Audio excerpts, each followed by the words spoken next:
Hello everyone, I am Pooja and welcome to my channel K Drama Lover Focus UPSC.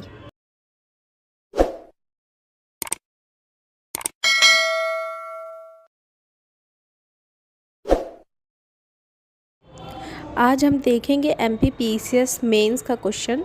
ये 2014 में पूछा गया है। भारत में लोकतंत्र की कार्यप्रणाली का विश्लेषण कीजिए। तो इसमें हमें लोकतंत्र की कार्यप्रणाली के बारे में बताना है और इसमें कीवर्ड दिया है विश्लेषण कीजिए, मतलब कि हमें उसके बारे में बताने के साथ साथ उसकी आलोचना भी बतानी है।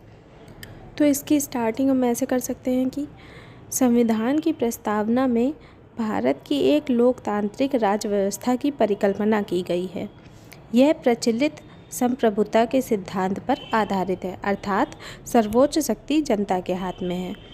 भारतीय संविधान में प्रतिनिधि संसदीय लोकतंत्र की व्यवस्था की गई है, जिसमें कार्यकारिणी अपनी सभी नीतियों और कार्यों के लिए विधायिका के प्रति जवाबदेह है।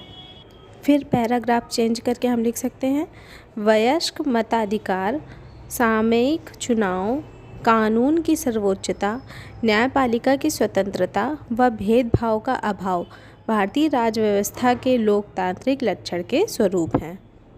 फिर आगे हम लिखेंगे कि संसदीय लोकतांत्रिक व्यवस्था के साथ साथ संविधान में गणतंत्र की भी व्यवस्था है। भारतीय संविधान की प्रस्तावना में गणतंत्र का अर्थ यह है कि भारत का प्रमुख अर्थात राष्ट्रपति चुनाव के जरिए सत्ता में आता है और उसका चुनाव 5 वर्ष के लिए अप्रत्यक्ष रूप से किया जाता है। फिर हम इसके बॉडी पार्ट में आ जाएंगे तो हम लिखेंगे लोकतांत्रिक व्यवस्था में संविधान के अनुसार 18 वर्ष या उससे अधिक आयु के प्रत्येक भारतीय नागरिक को मत देने का अधिकार है। सरकार भी मतदान के लिए अधिक से अधिक लोगों को प्रोत्साहित करने का लगातार प्रयास कर रही है। फिर नेक्स्ट पॉइंट लिखेंगे, जिस राजनीतिक दल को लोकसभा में बहुमत में सीटें प्राप्त होती हैं वह सरकार बनाती है। उस दल के नेता को राष्ट्रपति द्वारा प्रधानमंत्री नियुक्त किया जाता है। अन्य मंत्रियों की नियुक्ति भी राष्ट्रपति प्रधानमंत्री के परामर्श से करता है। फिर नेक्स्ट पॉइंट लिखेंगे, विधानसभा में बहुमत प्राप्त दल के नेता को राज्यपाल मुख्यमंत्री नियुक्त करता है तथा अन्य मंत्रियों की नियुक्ति वह मुख्यमंत्री के परामर्श से करता है। जब किसी एक दल को बहुमत प्राप्त नहीं होता है तो दलों के गठन को राष्ट्रपति अथवा राज्यपाल द्वारा सरकार बनाने के लिए आमंत्रित किया जाता है। मंत्रियों का क्रमशः लोकसभा एवं विधानसभा के प्रति सामूहिक उत्तरदायित्व होता है। फिर नेक्स्ट पॉइंट लिखेंगे, सामान्यतः मंत्रिपरिषद के सदस्य एक ही राजनीतिक दल से संबंधित होते हैं और इस तरह उनकी समान राजनीतिक विचारधारा होती है। गठबंधन सरकार के मामलों में मंत्री सर्वसम्मति के प्रति बाध्य होते हैं। फिर नेक्स्ट पॉइंट, कोई भी व्यक्ति बिना संसद या विधान मंडल का सदस्य बने मंत्री बन सकता है।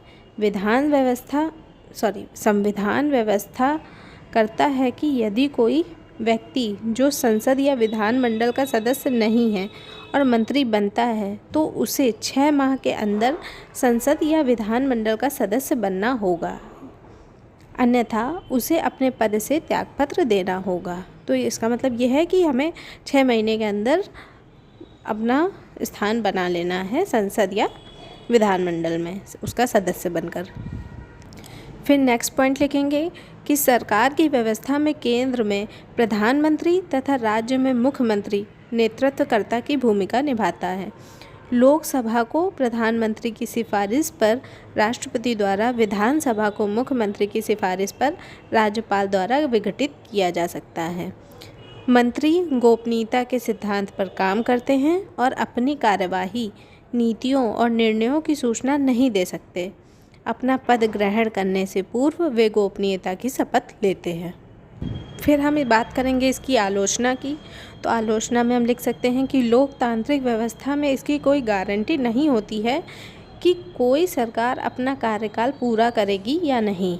एक अविश्वास प्रस्ताव, राजनीतिक दल परिवर्तन या बहुदलीय गठन सरकार को अस्थिर कर सकता है।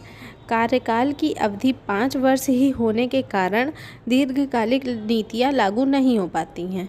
फिर लिखेंगे सत्तारूढ़ दल में परिवर्तन से सरकार की नीतियाँ परिवर्तित हो जाती हैं। जब सत्तारूढ़ पार्टी को संसद में बहुमत प्राप्त होता है तो कैबिनेट निरंकुश हो जाता है और लगभग असीमित शक्तियों की तरह कार्य करने लगता है। फिर लिखेंगे नेक्स्ट पॉइंट, निरक्षरता, गरीबी, सांस्कृतिक और सामाजिक असमानता, जातिवाद और सांप्रदायिकता, ये सभी कारक भारत में लोकतंत्र पर प्रतिकूल प्रभाव डालते हैं। फिर हम निष्कर्ष लिखेंगे कि हालांकि भारत में लोकतांत्रिक कार्यप्रणाली की सराहना की जा रही है, पर अभी भी इसे मीलों सफ़र तय करना है। भारत में लोकतंत्र के कामकाज पर असर डालने वाले कारकों यथा निरक्षरता, अशिक्षा, गरीबी, भेदभाव और सांप्रदायिकता जैसे कारकों को समाप्त करने की आवश्यकता है, ताकि सभी नागरिक सही मायने में लोकतंत्र के सहभागी हो सकें।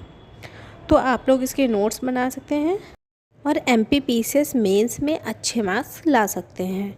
सो थैंक यू गाइस, मिलते हैं नेक्स्ट क्वेश्चन के साथ नेक्स्ट वीडियो में।